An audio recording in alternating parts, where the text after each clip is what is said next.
Hello, good morning students. Welcome in SDIT online classes. मैं Rampal Prajapati from electrical department. Dear students, in our today class we will discuss about power system part 30, and for today class our topic is line commutated converter required in HVDC system. So first we will discuss about HVDC system and its components, types of converter, and then we will discuss on line commutated converter. We know that a HVDC system is required for electrical superhighways or power superhighways, or a HVDC system is also preferred for a very long distance when considering the cost, losses and many other factors. We know that AC power is generated in generating station. So in HVDC system, this AC power is converted into DC. This conversion is done with the help of rectifier. So this DC output will flow through the overhead lines. At the user end, this DC has to be converted into AC. For that purpose, an inverter is placed at the receiving end. So we know that for conversion of AC to DC and DC to AC, we require converters. These converters are of two types. One is line commutated converter and second is voltage source converter. Layout of DC transmission system or HVDC substation is shown in figure. Here input is AC supply. So this AC supply is converted into DC supply at converter station with the help of rectifier.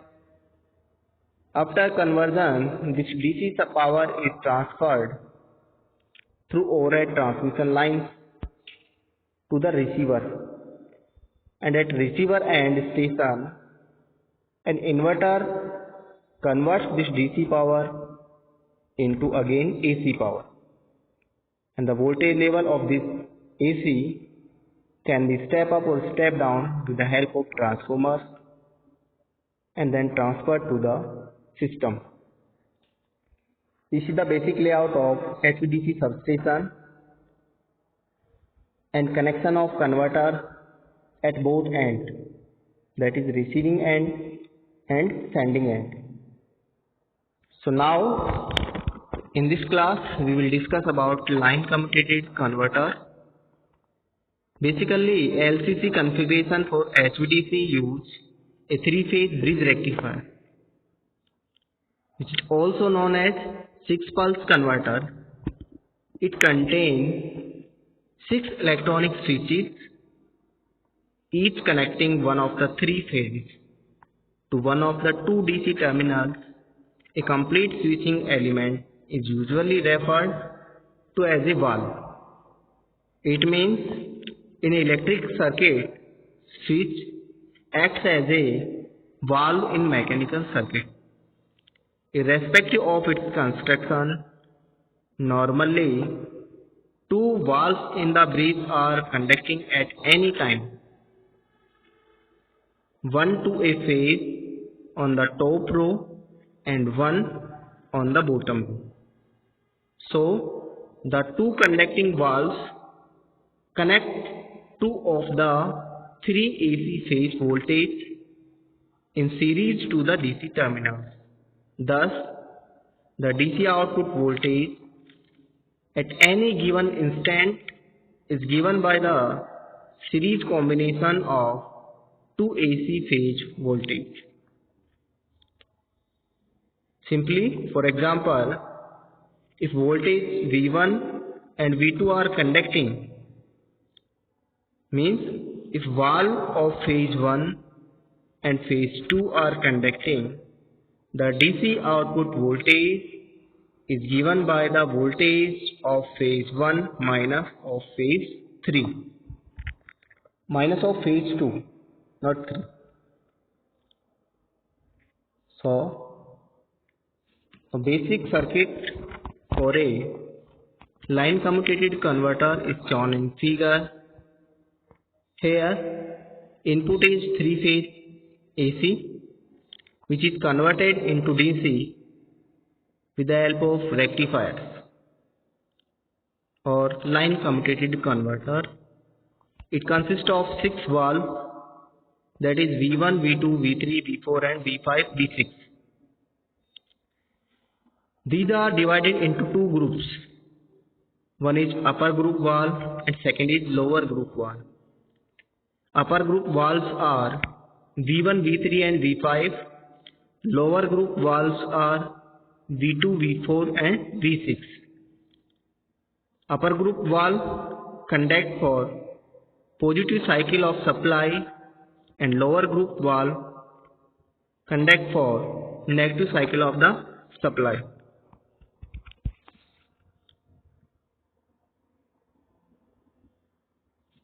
Because of the unavoidable inductance in AC supply, the transition from one pair of conducting valve to the next does not happen instantly.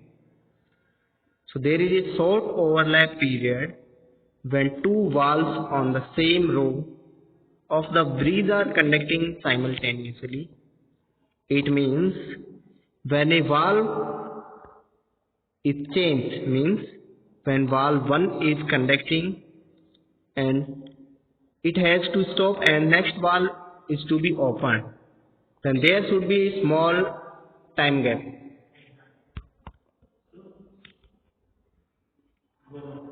So there should be a short overlap period.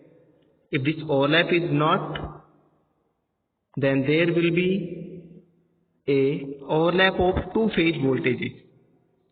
So basically, output voltage, DC voltage, that is average voltage, is equal to 3 times of line to line voltage cos alpha upon pi minus 6f LC dot ID, where V line to line voltage is equal to VLL, alpha is the firing angle of thyristor, LC is the commutating inductance per phase and ID is the direct current.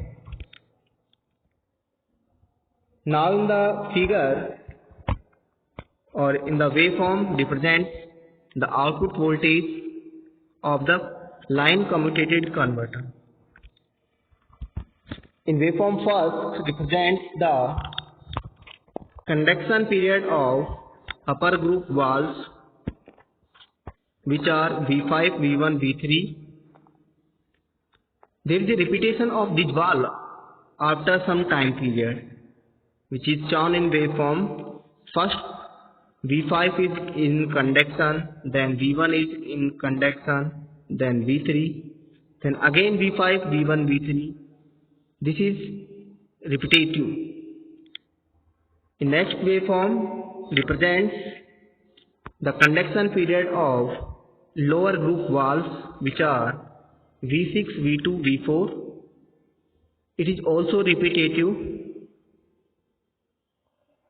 and conduction time of the valve is 120 degree more of conduction. Now then in next waveform, DC output voltage due to upper valve is shown in figure, and DC output voltage due to lower valve is also shown in figure or waveform. In last waveform represents the net DC output voltage, that is also known as line to line voltage, which is shown in waveform. So next converter is voltage source converter, that is VSC. A voltage source converter is a device which is used to convert DC into AC.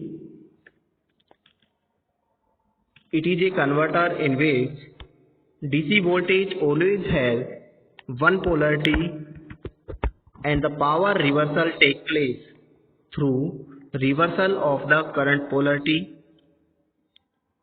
So simply, the current in voltage source converter can flow in both directions. So valve required should be bidirectional.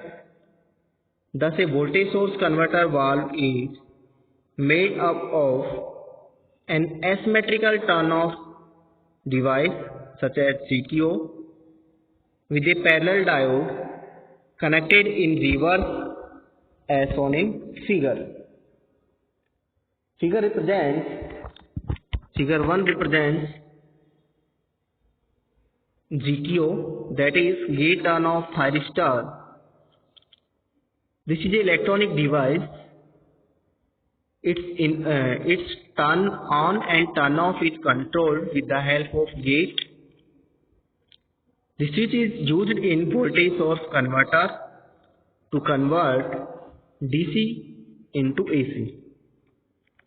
A capacitor is connected in parallel for the protection and constant DC voltage, and the output is connected with a inductor. So the internal topology of the converter valve is represented as a box with the valve symbol inside. DC side represented by a capacitor, and the capacitor voltage will be assumed constant. So it is also shown on the DC side that DC current can flow in either direction, and that is, it can exchange DC power with the connected DC system in either direction. So basically a voltage source converter generates AC voltage from a DC voltage. It has the capability to transfer power in either direction. With a voltage source converter, the magnitude and phase angle and the frequency of output voltage can also be controlled. Because switching device is GTO, which is a fully controlled device. It is controlled with the help of gate, so we can control its turn on time and turn off time. So using GTO we can control magnitude of phase voltage and frequency also. This is the basic introduction about the line commutated converter and voltage source converters required in HVDC system. So dear students, thank you for today's class, and in next class we will discuss about the non-conventional energy sources, in which we will study on solar, wind power generation. Thank you for today's class. Okay, thank you.